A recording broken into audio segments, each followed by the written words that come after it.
Senator Faisal Vawda का कहना है कि देर आए दुरुस्त आए। ये तो शुरुआत हैं, अभी बहुत बड़े बड़े बुर्ज गिरने हैं।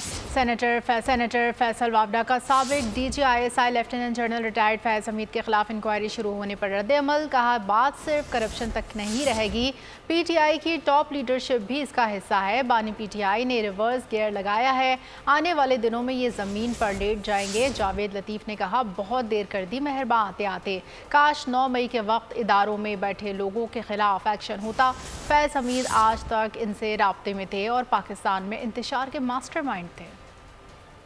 हमीद का जो जनरल का काम हुआ है, मैं समझता हूँ बहुत ज़बरदस्त और एक इबरत लेने वाला है।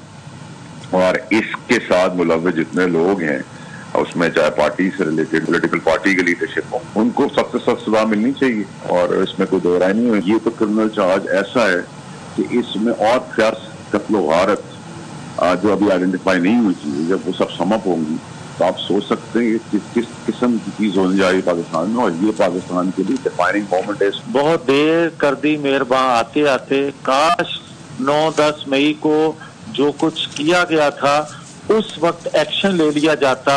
अदारों में बैठे लोगों के हवाले से जो सहूलतकारी दे रहे थे और PTI के मुतल्लिक आज जो बातें की जा रही हैं कि पाबंदी होनी चाहिए या नहीं पाबंदी होनी चाहिए, 9-10 मई को सियासी जमात छुपे हुए थे कि गिरफ्तार होने से पाकिस्तानी कौम में एक इत्मीनान बड़ा है अदारे के हवाले से।